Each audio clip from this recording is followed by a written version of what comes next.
know what we're talking Y'all about on know this that podcast. this is my So while you won't favorite necessarily song. Hey everybody! Hey everybody! Hey, How you doing? Hey, Welcome back, Dr. Collins. I'm Welcome. back, baby. Back in the missed building. you. Freshly back from a revival, correct? Back in your hometown. Yeah, of I've been down Louisiana. south in Louisiana eating that good food. You heard me? Etouffee, jambalaya, shrimp creole, boudin balls, all that. yeah, but did you bring us any back? It's all right here. I brought a Oh, whole lot. We get it from the other end, huh? All right, I hear you. I hear you. I hear you.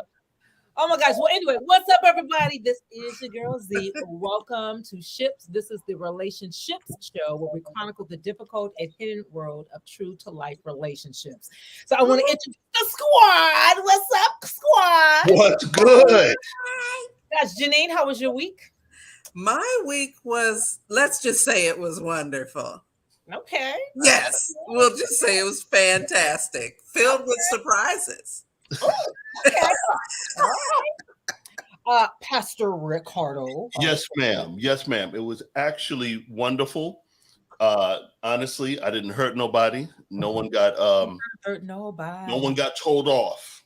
All right. Nobody. Not Nobody. this week. Not this week. Okay. Well, I had a really good week. As you know, guys, I celebrated my birthday over the weekend. So Happy birthday! I do best, and that's eat. So I pigged I out. do that better than you. And, Go See the Woman King was really good if you have not seen it. Okay. So that's Wait a minute. So can Z, so 21 again? you believe it? I can't. Can you believe it? I cannot. Can you believe it? I cannot. 21 Wow. all over again. Now, of course, it's a couple of years past 21, but it's Got it. okay. Well, guys, man, last week's show was so amazing, and we It did was. not express our guests. So that's who's going to come back for the tail end of our hour. But as you know, you guys know how we always start the show off with Message in a bottle. Let's go. Put a message in a bottle, put a message in a bottle, put a message in a bottle, baby. Yeah. you're gonna get a record deal. That tickles me every time I hear it. I'm calling, y'all. I'm calling. Okay, guys, here's our message. Okay. Let's hear it. Okay, so this is from one of our viewers. Dear Ship Squad, oh, I'm finally happy. I met the man of my dreams. He's not perfect, but he's perfect for me. I told my family about him and they were excited to meet him until I brought him to the cookout, literally. He's 6'5", Norwegian born, raised in the Midwest. I was hoping that my family would embrace him, but not so much. They automatically took a liking to all of the past knuckleheads I brought home. Needless to say, we didn't stay long. I was so disappointed. He wasn't surprised or bothered, but felt bad for me. I'm all about family, and I want this man in my life for a long time. What if they never warm up to him? Can I live with that? What should I do? Signed, Frustrated. Well, I can start off with my cousin was married. He was Black and married to a Caucasian lady, and my family was not nice. I was, of course, an angel, but no, I was, but I do understand. She was very uncomfortable initially. So this letter is very personal to me, whereas some people are just stuck in there, and they're from the South too. So. Okay, Pastor Hosea, we haven't heard from you. Yes, chime in. Chime in on it. Well, my first question, I'm sure that she knows her family pretty well. Mm-hmm. Now, let me start by saying her family, they're more wrong than two left shoes. They're wrong. Mm-hmm. But because I know she knows them, she's pretty familiar with how they would react. Like it shouldn't be a huge surprise. Right. So why didn't she inform them prior to bringing him home? That just go ahead and expose the elephant in the room. So maybe they're more adjusted because they're expecting it. Maybe they're at least nice, nasty. instead of all men. Maybe they at least try to play it off because they're prepared. I think that may have at least helped the situation. I'm not saying it would have changed it, but maybe it would have helped them versus them dealing with the shock treatment, especially if the type of guys she usually bring home or nothing like this. I think she should have gave him a forewarning. However, that should not affect her decision in dating him. See, one thing when you're dealing with, because dating is really preparation for marriage. That's really what it should be. That's what it should be in the biblical sense of it. However, if there's someone you're dating, so you're preparing for marriage, marriage is more about where you're going, not where you are. Because everybody that fits into your present don't necessarily fit into your future. So because this is about a future decision that she's trying to build on her own and establish her own family, their approval of him should not be what determines her decision. Because it's a personal decision about a personal life.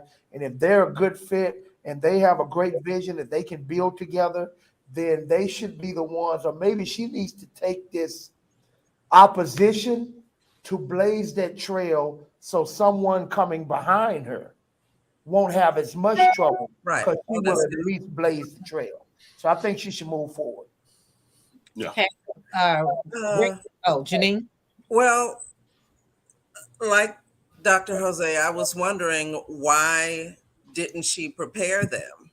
But maybe she didn't say anything because she does know them. And she was hoping the time it would take them to get over the shock, they wouldn't come prepared with stupid stuff to do and say, right? Because, you tell some people ahead of time, they just put on a whole show. Maybe, she was trying to save him from that. This is a hard one. And this is the kind of decisions that sometimes we have to face. We're standing at the crossroads, and family is everything. Family is important, but if family is not in line with what God has for you, then you have to decide, are you going to maybe pull away so you can walk in what God has for you, or are you going to keep your family happy? And you have the right to make that decision, but understand that as much as your family says they love you and says that they're there for you, family can block blessings. If you let them. Right? They can block blessings. So you have to decide, are you going to let them block or not? Well, one of the things, just reading it and listening to it rather, number one, I'm proud of her because she stepped out of her comfort zone. Norwegian dude. She went and jumped into another zip code. Thank God she did. Yes. But what got me is that she says that the past knuckleheads that she had bought in the past to the family, and they were looking at that. So automatically they're going to jump to conclusions. He's a knucklehead. Now, I don't know what type of knucklehead. I don't know too many other Norwegian knuckleheads, but maybe you can get a hint of what she means by knucklehead. Rick, just for clarification, what she said was they automatically took a liking to all of the past knuckleheads she brought home. So I guess this is what she's saying. They didn't like the knuckleheads at first, but when they saw the white boy, then all of a sudden they liked the knuckleheads. Well, it's even with that, it's like now you have a guy who is now doesn't really have to prove himself.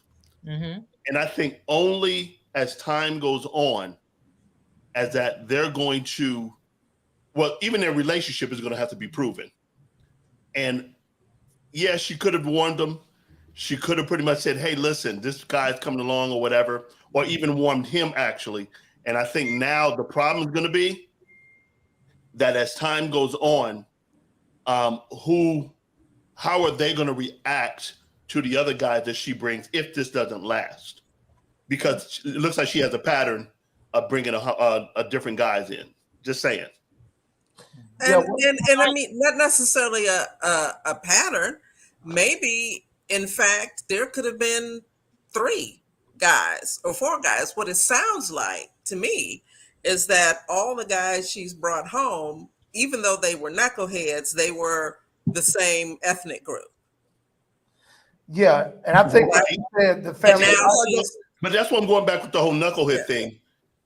They may have been different, and because she was really key to point out he was Norwegian. So, you know, of course they take a liking to him because of him being white. Let's get it on the table. And now they're pretty much taking a liking to him because he is different and possibly not like the other guys. But we'll see how this plays out. You know, I'd love to hear a follow-up to this. I don't know if there is one, but I'd love to hear it. Yeah, but I think it's the opposite. They're not liking him. Yeah, they're not taking the liking to him. They're rejecting him, right? Yeah, that's what she said. That they don't like they're rejecting him. And with the knuckleheads, he said at first they embraced him almost as if the knuckleheads, they didn't know they were knuckleheads when they first met him, but they gave them the benefit of the doubt just meeting him. And they're saying with this guy, he didn't receive the benefit of the doubt off Jump Street. Yeah. They were against it. Now, another reason, though, I still think she should have had the conversation before she came home, because notice, after they treated him bad, she left. So why not save yourself a trip? Let them know, hey, I'm coming home. Guess who's coming home to dinner? Right. Save yourself a trip. And if there's a lot of opposition and a lot of hatred where you see what this guy's finna go through, save that embarrassment and be like, you know what? I don't think you guys are ready for the relationship I'm in, so I'm not coming. Well, coming from a place where actual situation, and Janine, you're right. It's hard because with my family, I don't know if you had the conversation or not, but it's just some people did not treat her well. And it's not like cursing you out, but it's just kind of like the shade and the, you know, and it was very difficult for her. She made the decision, obviously, you know, to go for, but it was just very hard. So I thought about that even for myself. I'm like, man, because then you're gonna, depending on the type of family that you have as well, right? So having a conversation, Dr. Jose, don't work for some people. They can care less. So what do you think would happen from the conversation? Huh? What do you think would have happened had she had the conversation? With them too? My family, they wouldn't have cared. So they wouldn't have cared. We don't like her. Right. Now, once they gave you that energy, would you still have brought him after you received but they're going to eventually have to intermingle. I wouldn't have, but eventually, if you make the decision, I guess is where I'm going with this. If you make the decision, you know you got a racist family or whatever kind of family that I guess biased family. Right. You know that going in, you talk to the partner. Now the partner's like, I can handle it, but then they get in there in the fire, and then it's just hard for them. Then where do you go from there? I seen it where she was sitting all by herself or just upset a lot, just from being shunned. The other flip side is if you don't ever come around. That's me. You know, like I'm not gonna stay around people who don't want me there, but then you have a separate life. Yeah, I guess what I'm really saying, they're dating. They're not to know though that the guy was not bothered. No, he wasn't. Or affected. That's the part that's good, Janine. Which I think speaks to character. I mean, obviously we don't have any more details, but sounds like a good, solid guy. Sure. You need someone that can stand with you in the fire and just be cool. And he felt bad for her. Right. Because she had to come to the realization about where her family was with the whole thing. But he sounds like he's like, let's roll. Well, this is the thing. Real quick, I have a live example of this, or real life example. Me being Cuban, I brought my wife home, African-American woman. Fine, by the way, gorgeous.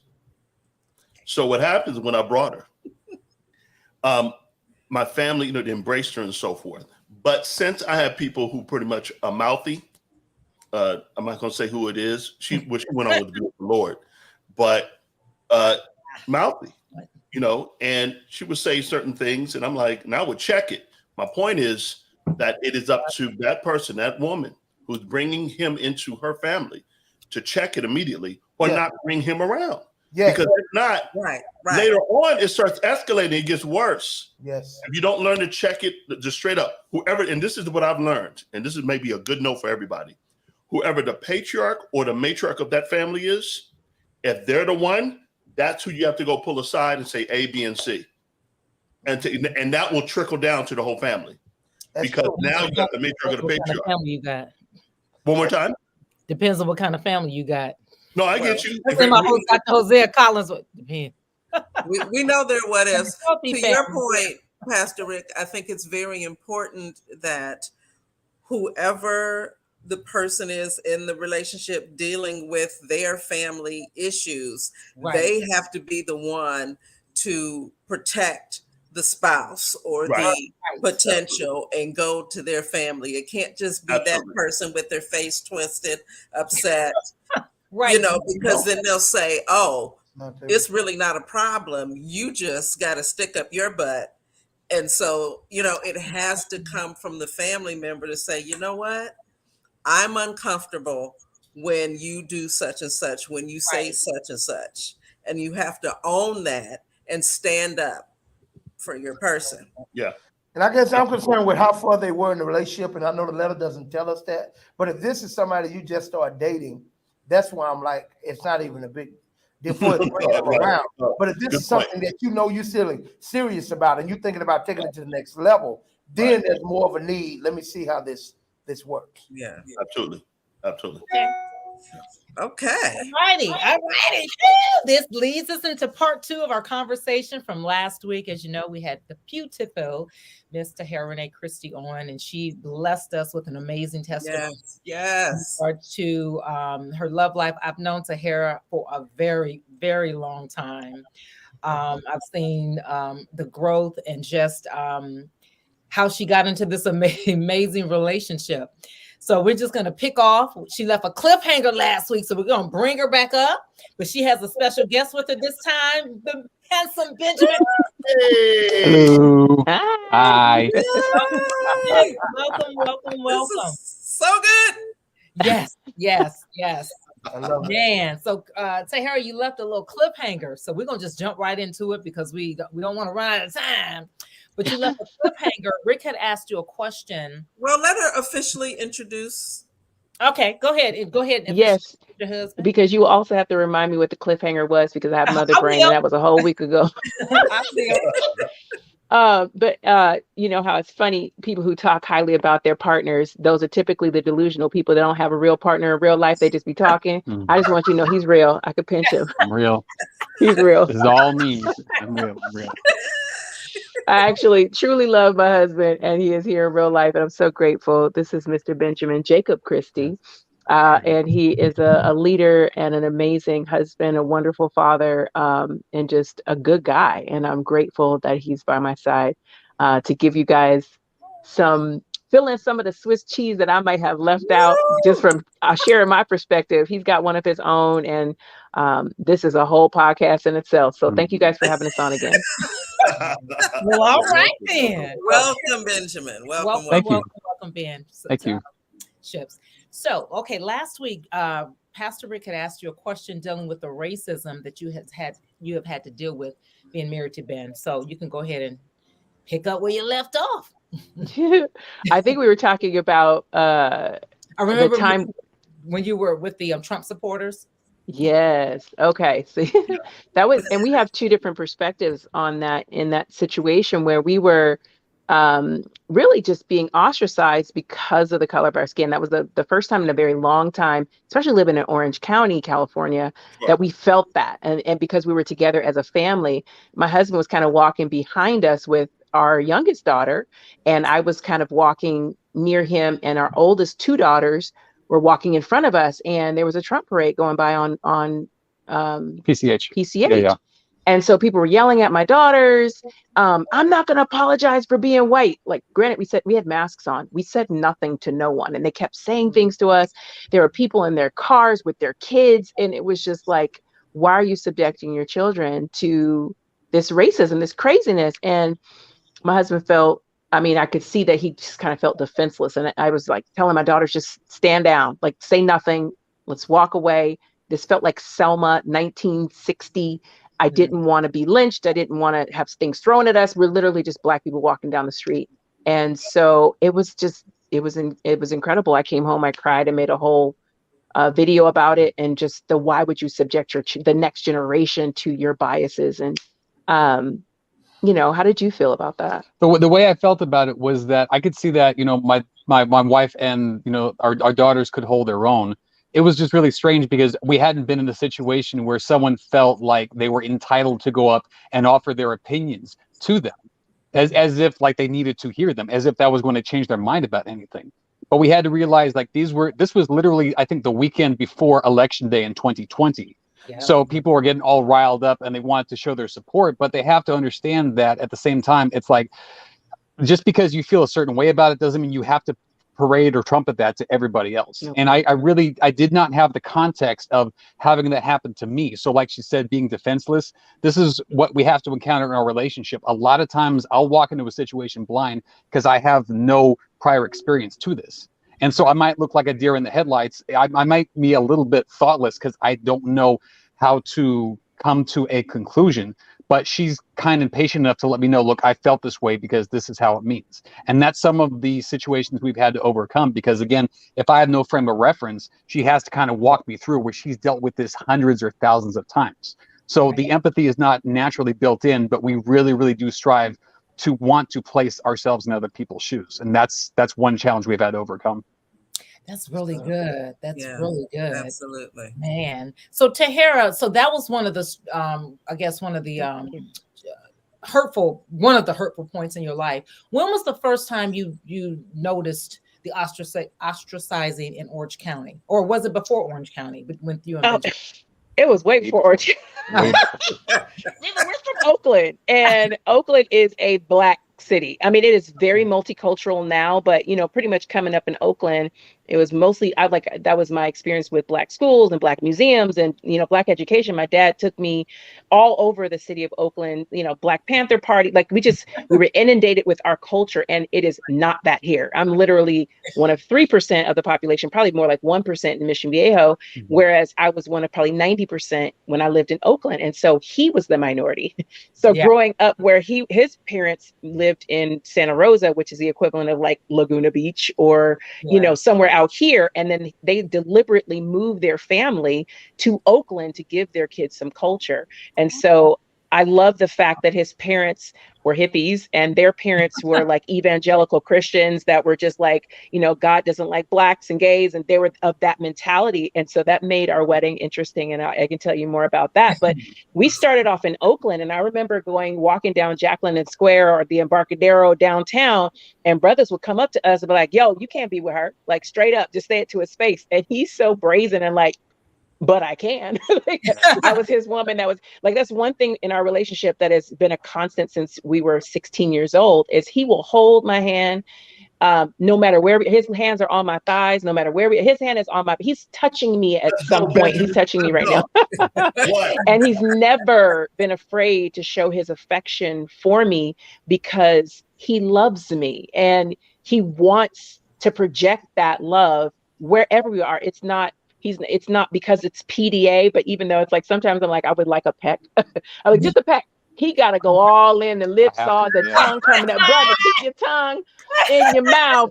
We are in public. We're not right now. I love this dude right here. Yes, sir. So I'm like, we would encounter thugs and gang members and very scary people. I was like, yo, let's just back, like the situation in Laguna Beach. Yo, let's back off. Like, we don't want to upset these people. He's like, upset? I don't care. He doesn't care. I do. Right. So where it's really funny, I've lived in Orange County far longer than him. I brought him out here. He was in LA, in Long Beach. He was very comfortable in the hood. I'm like, yo, brother, I'm done with that. Like, I'm good on the hood.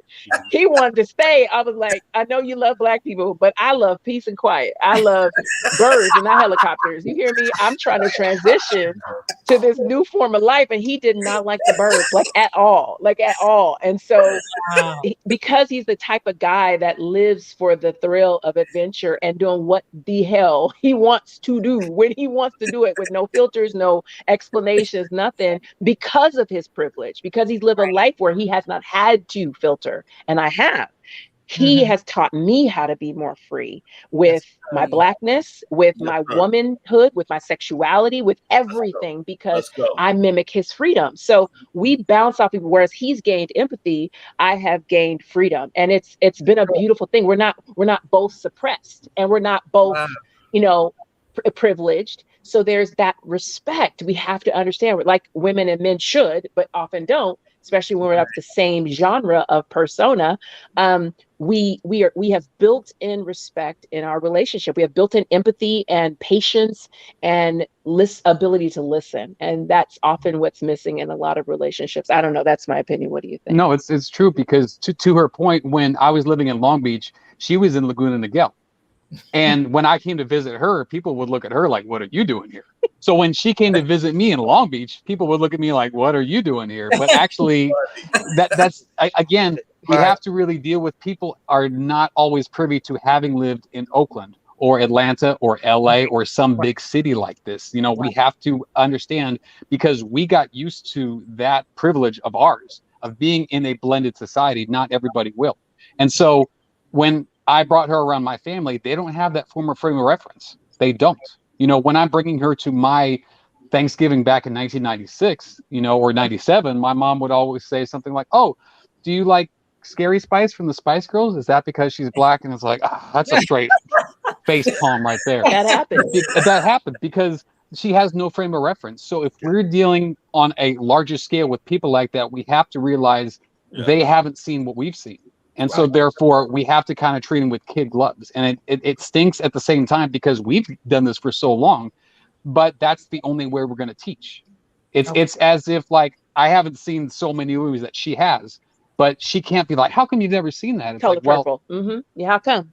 Roots, whatever. I mean, the whole point is that you have to you be willing to allow that person to learn, and not just act like this is automatically built in. So that's some of the things we have to deal with down in South Orange County. Yeah. Wow. Did you have a conversation with your mom before you started dating Tahera, or with your family? Who, me? Yeah. Oh, no. Because when right before we were starting dating, you know, I said, hey, we're going to go hang out in Pier 39. And my mom said, well, we don't want you guys hanging out because we're kind of afraid of the way that people are going to perceive it. Now, mind you, they had moved from a small town to Oakland, so I get this multicultural experience. So to me, in my head, again, I don't have any filters. I have no parameters, okay? I'm walking down 106th and E Street in deep East Oakland. There's 4 guys on a corner. They're not waiting for an Uber, okay? I know exactly what that is, okay? So what I'm doing is I'm going to see my woman. But I had to tell my parents, no, I'm going to be with her because this is the woman I want to be with.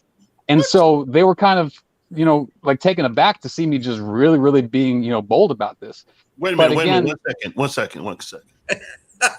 Benjamin Christy for president. Go. Got my vote, sir. All right. Yes. Well, thank you. Okay, I'll start with one vote at a time. Okay, but you know, we're not really having these conversations because to me, it's like, well, I'm coming up from a place where nothing I see is love. You know, my parents they've been married for 53 years. And their parents were married for so long before that. And my mom's parents were married for so long before that. So that's all I see. I don't treat it as and any different, you know, because the schools I went to were not majority white. I was the minority in elementary, junior high, and high school, you know, but I got to see people and I got to see their energy. And I got to see, well, you know, this is what a good person is, regardless if they do have this skin tone or this culture or not. It just means that they're good people. So I didn't think I had to have this conversation, but again, not everyone has had the privilege of us growing in a multicultural and blended society. Okay, so your parents didn't naturally think, since that was the point of them moving you to Oakland, was to blend you, to put you into a blended society, that it could possibly happen that you would end up dating someone of color? They had no idea, no conception that could possibly happen. But I think that's the naivety of it all. It's like, remember, they're hippies, right? So the hippies I don't think my mother-in-law's worn a bra since the 60s. And, you know, it's like, we're burning bras, we're hugging trees, we're eating nuts, we're saying no to the man, we're going to rebel, resistance, right? And so I feel like they were like, yeah. And they got married when they were like 20, 21. They were 21. Really young. And they didn't have kids for 10 years. So they were kind of in their rebellious stage for 10 years, and they wanted to really sock it to their parents, but they thought they were in a good part of Oakland. Let's just call it that. They went, like, I went to his district to go to school. So it was like the better schools of Oakland, knowing it was like a 4. Yeah. It was like not the greatest school in the world, but it was better than the one I should have went to. Right. And so I feel like they didn't think he would take it to that extreme. It's like he's blonde hair and blue eyed. Like they couldn't have fathomed that. They just wanted diversity. Like, oh, you should have different types of friends, but we didn't mean sleep with one. And so I think, like, I'll tell you a story about when after, first of all, I met his grandparents just before our wedding, and they hugged me and they were very kind to me, and they came to the wedding, all that. So he was going to go visit them. They live in San Marcos, which is another suburb of San Diego County, and I went to go visit with him this one time, and as soon as I got in there, his grandfather was like, "The bedroom's in the back." I was like, "Okay, well, that's nice." I'm thinking they're older, maybe got senile. He just wanted me to see the place. So I went back there to go look at it. I came back in. They were like, "Yeah, the bedroom's in the back." And I was thinking, okay, I saw it. It's nice. Right. So I was like, let me go to the kitchen and kind of like help out here and there, just because that's who I am. What he was saying was, "You're Black, and we're not here to talk to you. We're here to see our grandson. Go in the back while we do that, because that's where your people go." Now, they didn't say, they weren't mean to me, but I had to talk to him after to know what that was interpreted to. I would have had no clue, because I'm a free woman in a free society doing what the hell I want. And they talked to him after and said, "San Marcos is a white town. Yeah, this is a white place. Don't bring her back." Like, and I was shocked. They're both dead, but that's not the point. The point is, wow. The pause was me being shady, but anyhow, the point is, God don't like ugly. The second point is, it was unbeknownst to me, but there's a lot that's unbeknownst to him too. But we're here to support and help each other. Now, is this a major part of our relationship? Am I crying every night because somebody don't like me, or no, but these are things that are real. Like when we go to the Macy counter, I remember one time I had stood at the Macy counter for a minute. He was in his get up from work, like he's a truck driver, so he was dirty. He was just there because I was there, right? And so the girl was like, "Sir, you were next." He way back. He don't even stand next to me. He way back here, like, I don't want to do perfume or jewelry or none of this. They went to go help him before they helped me. So stuff like that will happen. Those are clearly microaggressions of prejudice that's built in, but it fuels us in a sense that we're going to be the opposite, like his parents of rebellion, because we understand that those things exist, and our love will outshine anything that someone would bring our way. Absolutely. Absolutely. So I have a question. Did the two of you hear our message in a bottle letter? Yes. Can you just chime in and give us your thoughts about what this lady is dealing with and how she should handle it? I do, because I've been that guy who's been invited to the cookout before, and you can tell walking away, like, the questions you get, they're tinged just a little bit different, right? As if, like, I need, not that I'm being talked down to, but I can also see, like, they're trying to feel you out, because I'm sure at the end of the day, people would like to see that person with someone of the same culture or the same background or the same upbringing, or just familiar with the same environment. Because again, there's a lot of issues that I'm really just clearly blind to, that Tahera and the kids have had to deal with on a daily basis, and I'm oblivious to that. And sometimes when you don't have that understanding, you don't have the empathy, and there's a big disconnect right there too. I know that from the woman who is like disappointed in her family, it's like, well, you have a choice. You can either feed into people's expectations, but what happens is, if you do something out of obligation, then that's not for yourself anymore. So for instance, I've been sober 17 years. I do that for me. If I did that for another reason, for another person, and then I'm upset with that person or their relationship goes away, I have nothing to stand on right there too.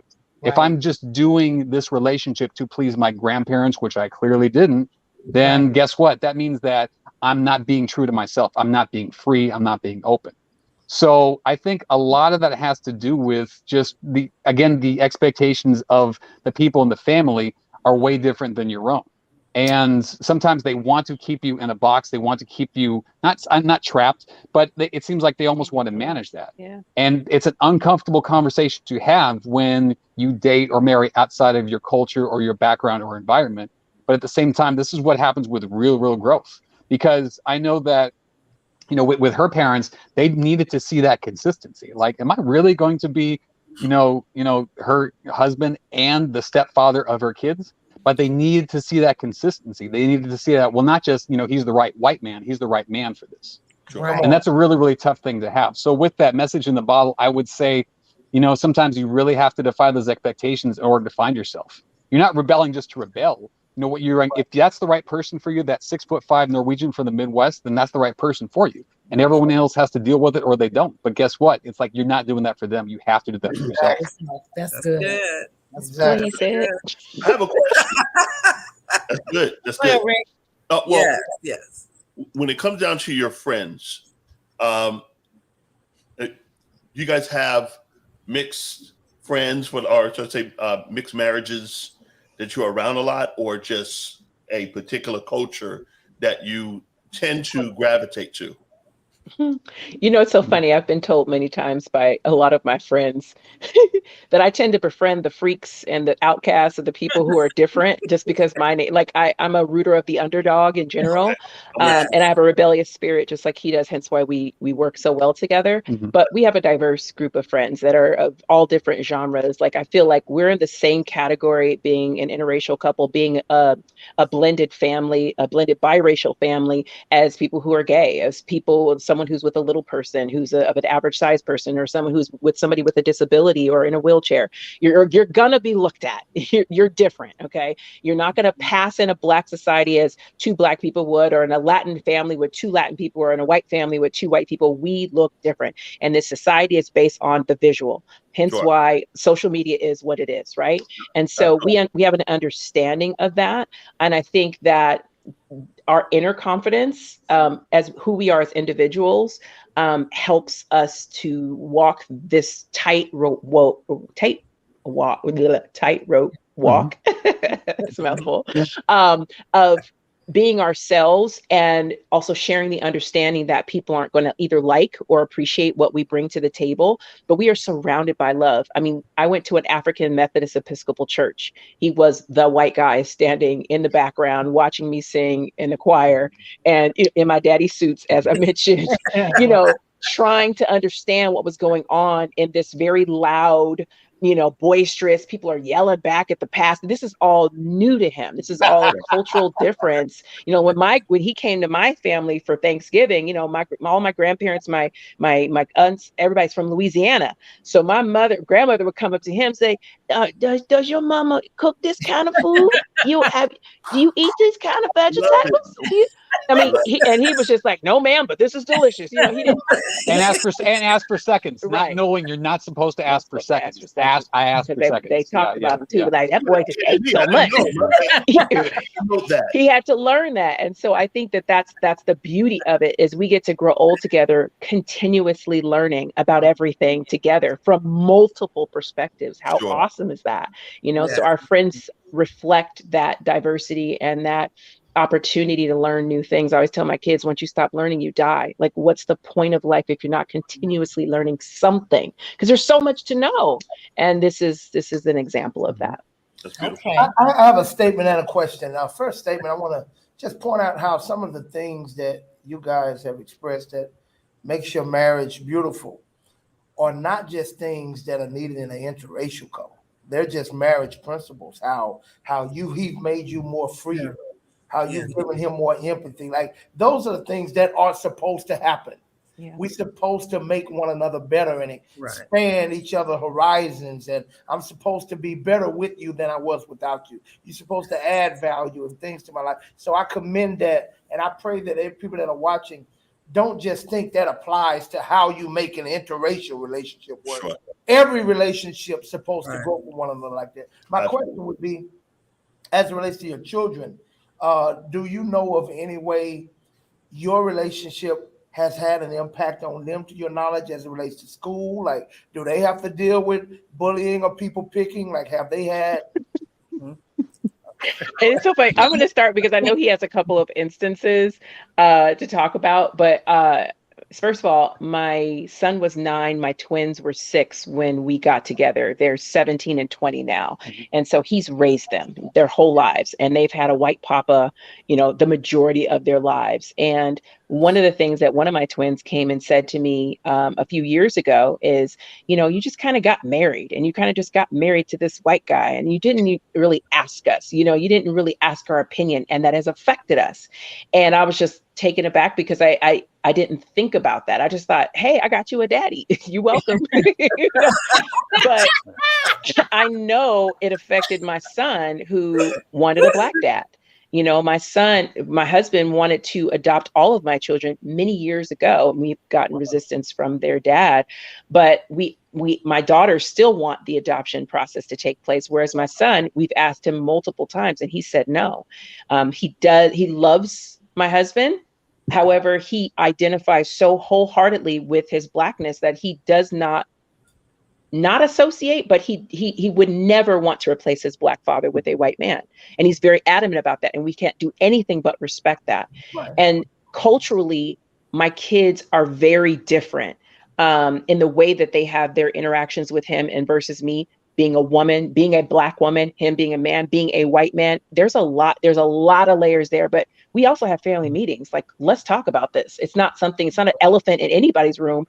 It's us communicating about how we feel about whatever it is. So I have a lot of those conversations with the kids. I know that they've had conversations with him about it on their own, but because this requires us to be so open, we talk a lot about it. And everybody has not always been like, kumbaya, my Lord.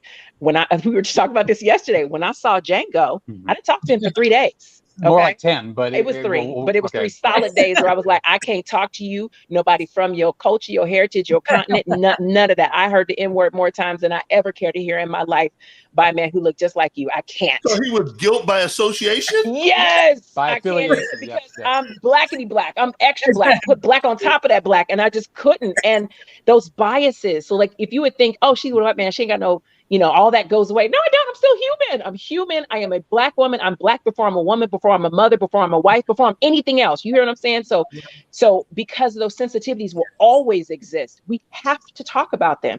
I say the N-word around him. Dare he try and say it back to me? There are some black people that will give white people passes. He'll tell me, yo, my vanilla ears. Like, because I have to be able to express myself. We've been married 10 years. 10 years. 10 years. You got a pass, bro. I'm giving you a no, pass. No. Try it. Try it. Look at Benjamin. No, trying to get no better. No, but the thing is, he got checked a long time ago by one of his homies in the street in Oakland. He tried it, and he's been whooped about that. So once you get your whooping, you ain't born again. Okay. Because it's never cute coming from anybody who ain't been through a struggle. I'm sorry, no. And so I think that's the whole point, is I'm honest about how I feel in my blackness. If I treat him like my husband, not my black husband, not my white husband. If I'm mad, I'm gonna be like, Negro, please. And I'll say it to him. But that's you though. That's who you are though. That's how I express myself. I think it took a while for the kids to see that too. Like, no, this is me. This is me. And I tell the girls all the time, look, I've never been a black woman. It's going to be very hard for me to relate. However, I am doing my best as the man who was raising you for X amount of years to make sure you have every single last thing. And it's difficult to conceptualize that when for the last 10 years, every single photo we've been in looks like I'm photobombing. It does. And people have to understand, like, the first time I show up to a birthday party, they're like, who are you? Like, I'm the dad. And they're like, oh, they get it. They get it. Like, this is the guy who's going to be here for a while. Yeah. And we've had resistance from that. Well, he's not a Christian, or he's not a college graduate, or he's not my father. And it's like, well, all those things that your father should be, he's not. So what are you going to do about it? Exactly. And I think that's really, really tough, because I told them, look, I've never been a young black woman, but I have been in the minority at my school. And I know what it's like to be put down in certain situations, and it stinks. So let's build on top of that. And I think the other part is, I am not doing any shape or form trying to put on them my expectations of what a daughter should be, because again, it's like, I came into this family. I came into this blended. They were already who they were at 6 years old for the twins and 9-year-old for Taj. Right. They were already a version of themselves that has grown into this. So instead of them molding to me, I had to mold to them. And That was hard. It was really, really hard at first because it was almost like I wanted to have equal share in this. Except, 17. We were 17 there. Yeah. See, my hand is still on her to this day. So, Yes, sir. yeah, but And what made you embrace that challenge? I know because you love your wife, but what made you look at all of those challenges and say, no, I don't care. I'm going to do it. I'm not going to leave. Because he took a look at that ass. That's what that was. He's like, I'll do whatever. Talk to me, What? Talk to well, me. wait, well, okay. I mean, tell me I'm lying. Yes, Tell me sir. I'm lying. If I'm lying, I'm dying. That's True. part of it. That's part of it. Okay. However, you know, we had to see that we had a lot of respect for each other. We are performing arts kids, you know, like she told the story, you know, we met at a production for a musical in high school. So I was working on the music and she was working on the acting and the singing part. And when you are kind of in that same field, you have a lot of respect for it. When you break down a stage, when you set it up, you put in a lot of hours behind the scenes. So there's a lot of respect for that person and the craft that they want to do. So while we were talking in this relationship, it's like, I have a lot of respect for you and whatever you want to do. And to me, I didn't want to necessarily divorce the kids from her. It's like, yeah, that may be a big challenge to take on. Right. At the same time, I realized, look, if this is going to be for me, it's like, it has to be fully embraced by me. And there's been times where it's been hard to see because, yeah, I would like some quality alone time with my wife. There's 4 kids in this relationship too, you know, so it has really tried my patience at times. And I have to allow those kids to get quality time with their mommy too. Easier said than done. Easier said than done. But I think what would really happen, like, I knew this is what I wanted. We took a break a long time ago, came back together. But then I said, this is really what I want to do. Conceptually on paper, I thought I knew what I was doing, but it's taken a lot of practice over the years to make it better and improve and correct what it was when we first got married. And let me just point out that, like, he mentioned about being sober for 17 years. That takes a lot of effort. It takes a lot of dedication, like commitment to self. Like, he's made a lot of promises to himself. And I don't think he would have been ready for marriage when we were in high school if he had not gone through everything he went through to make a promise to himself to be better so that he could work with someone like me. Like, I'm a catch. I'll just tell you, he did good, right? And so, but I also feel like I did too, because I caught somebody who understands commitment, who saw a 50-year marriage and knows how to treat a wife, not because he's white, but because that was his experience. If I were with somebody who was as broken as I would, he wouldn't have been able to help me repair so that we both can be whole, you know? So we had our issues. Like, you could say, oh, well, he took on 3 kids, so you don't want benefiting. No. He was in jail. Okay. He was in a situation of his own. We both had a lot of repairing to do individually, collectively, and supportively with one another so that we could scale this business called our marriage and so that it could grow and flourish and be very prosperous. That's good. Oh, that's good. I like that you talk about the business of marriage. That's out. And you do have to have that dynamic because it requires the same commitments that it would for a business. Right. So, and sacrifice. Oh, yes. Yeah. Well, we say this is a Mexican restaurant and an Italian restaurant together, right? We need a new menu. What are we keeping from both menus? What are we getting rid of? Okay, we're both ordering tomatoes, but one is making marinara, one is making salsa. How do we do this? Yes, and both are delicious. Yes. You know, and like, there's so many fusion restaurants that, you must have known I'm a foodie because, oh my God, that sounds so amazing. But it's true, and you can get great flavor from it all. You just have to know how to work the kitchen, right? You got to be a good chef and do well in that regard. I love that analogy. Junior. I was gonna say, do I hear the doggy? Girl, this was our daughter just came home. She's driving now, so she can come home as she pleases. Praise the Lord. Praise God. Praise God. Yes. Okay, we have another 10 minutes. I wanted to touch on when you said you met Benjamin and your Christian girlfriends were kind of giving on because he was an atheist. So let's talk about that for a minute. Yes, girl. So I think that was the cliffhanger part of the story because I was telling you about the fact that when we met, he was not a like a spiritual person. Like he didn't even understand that there was energy in the world. He didn't understand just a lot. Like talk about that and how where you are now. Like, well, like she mentioned, you know, my parents, they grew up in the hippie generation, and their parents before that, I think they were Methodist. And so they were pretty much throwing away all kinds of, you know, virtues and values and really destroying tradition in a way to kind of find themselves back then. So for us growing up, their attitude was do what you do. And what that meant is not necessarily clinging or hanging on to anything. It's, you know, find what's true to yourself. So along the ways, it's like even with being an AA, you kind of get, you know, hit over the head with, you know, you've got to find, you know, the higher power or else. And it wasn't like, well, I've seen a lot of people who have hung on to that and have relapsed and fallen back in the jail and died. So it wasn't so much about rebelling at it just because. It was more like sometimes I was able to see the hypocrisy as I was getting more and more sober. Is like, if you really, really cling and hold on to that, you probably shouldn't have been in jail in the first place or whatnot too. And I know, like, sometimes when you get born again or whatnot, you can act, you know, holier than thou. It's kind of like those signs you see in the freeway. It's like, find Jesus or hell. It's like, really? That's the extreme. That's all we got. We got two choices. That's about it. So again, a lot of times when you come into this relationship from a different point of view, it's like you would like your spouse or your boyfriend or husband to be a fan of the Raiders, but there's 31 other teams out there too, you know? So it's not like you are anti-football, you're just pro Raiders. So it took a while for me to see that, you know, well, if I was doing this thing about, you know, believing her God or finding Christ for her, that's out of obligation. It's not being true to myself. Right. What really, really helped was 3 years ago, I was driving our daughter to school and we got hit by a postal truck who ran a stop sign. So I had 2 bulging discs and I was pretty much out of work for 6 months.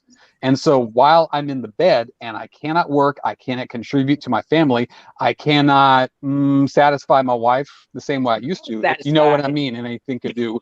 It kind of really, really broke down the ego. And at the time I was really, really getting more into, you know, Reiki and like a healing practice, like, oh, okay, there is energy in the world and there is spirit and there is this holy spirit, you can call it that, but you can call it many different names. You can call it God, you can call it Allah, you can call it 1,000 many different names, but I think we're all kind of saying the different thing but speaking the same language. So what really, really happened is that I really just grew like more wise and just saying, okay, what they're talking about, we're talking about the same thing too. If you have that connection and fellowship, you can really feel it when you're in the altar, when you're in the prayer room at church.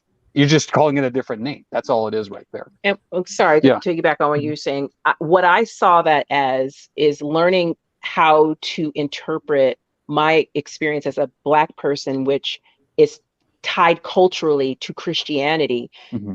I was seeing it as him rejecting my culture, rejecting my Blackness, because Black people go to church. And if you don't go to church, you don't want to be with a Black woman. And that's how I received that. And so it became me pushing it, just like white privilege. You're white, you have privilege, you need to understand it. Get it now. Heaven or hell, whichever.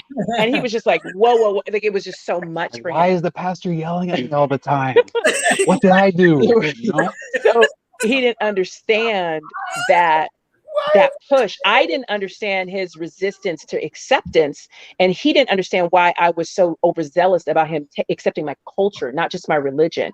And so that experience, I feel like a lot of white people, and I'm not stereotyping, but I've noticed that are non-Christian or non-spiritual, who are atheists or agnostic, is because you're at the top of the damn food chain. You've had access to everything. Yes. You are the God. You never needed a God. Black folk have needed God literally since before we got to this country, but especially when we got here, because we know struggle.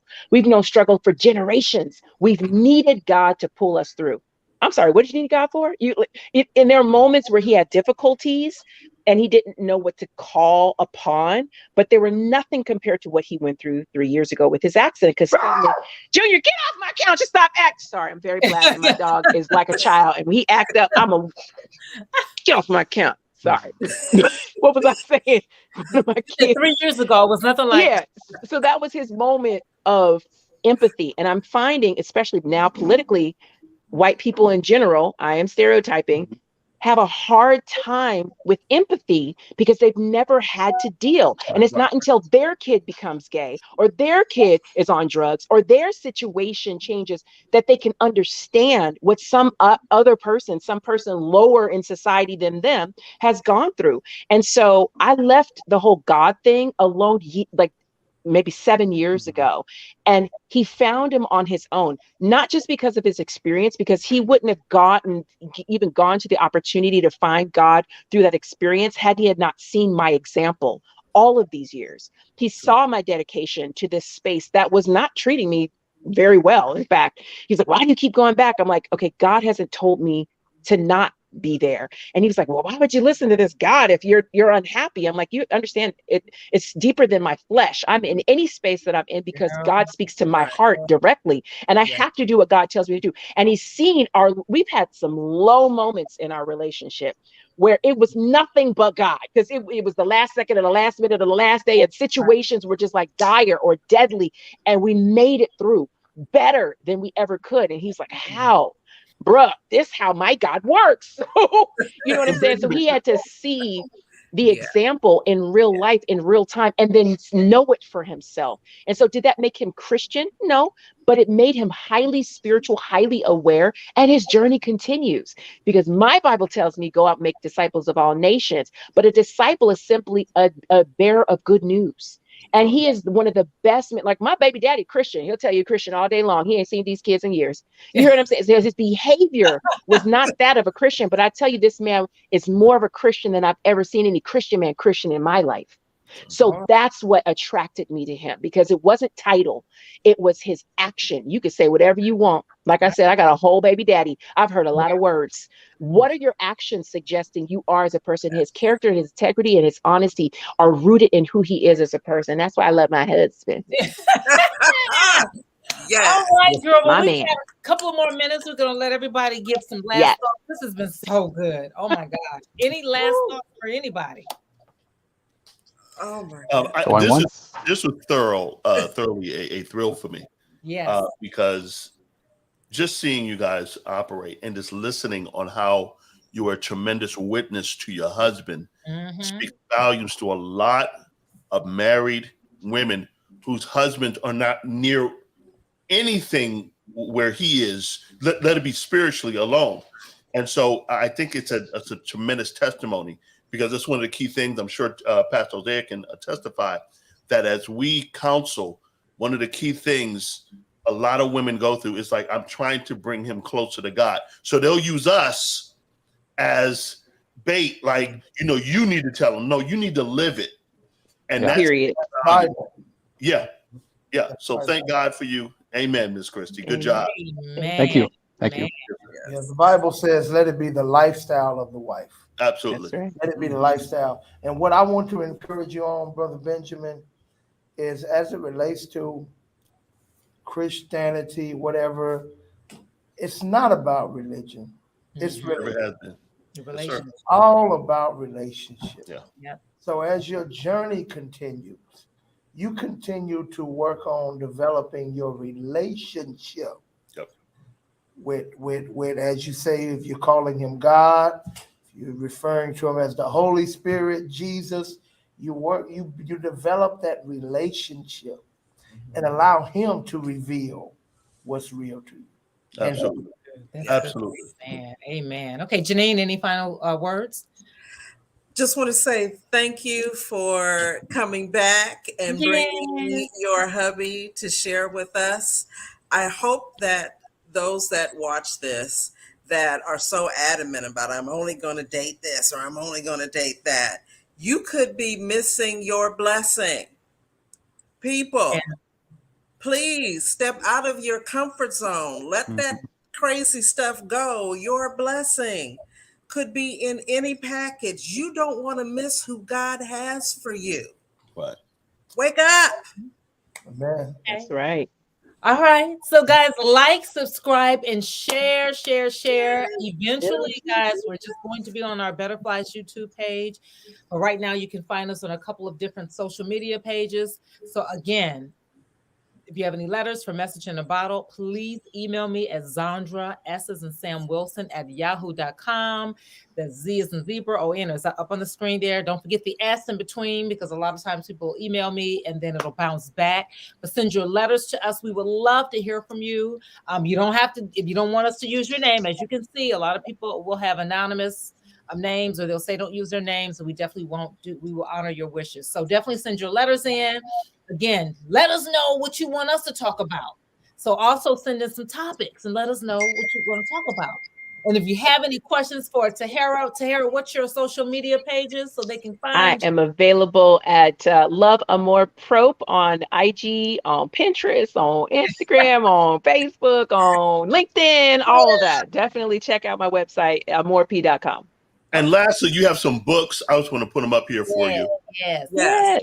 So my number one book, it took me 8 years to write, How to Deal with Your Baby Daddy, A Woman's Guide to Effective Co-Parenting and Preservation of Self, is all about my journey to becoming an amazing woman in spite of and because of my journey as a single mom. I talk about my husband in the book. And just a side note real quick, I had one of my best friends help me edit the book. She was like, and we were just dating at the time. She was like, you can't have him read this, because it was a lot of embarrassing information. I put all my business out there. You can't write a tell-all book. I done already wrote it, right?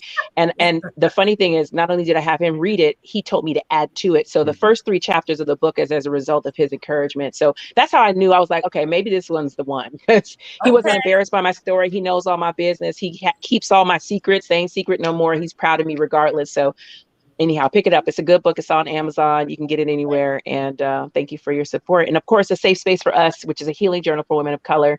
I love supporting Black women's growth and excellence. And I'm not afraid to show it. So please check out that book as well, available on Amazon. And That's My Daddy, I wrote for Ben and Ella for Father's Day one year. And it's just really cute, because it was a saying they used to say back to each other. And he would say, I'm a gorilla. And she would say, no, that's my daddy. It was just really cute. So anyhow, you'll see pictures of them when they were young, and when she was like 2 or 3 years old at the time. But they're all available on Amazon. Thank you for the promo. Okay. Well, thank you so much, Benjamin and Tahera, for joining us. Fantastic. Thank Stay you. tuned. Thank you. Next week we have another treat for you, another guest. So you don't tell you what it is. You just got to check us out. So Look out for the flyer. Yes, next week for the flyers. Okay, guys. Until next time. See you later. Have a good one, everybody. Thanks, y'all.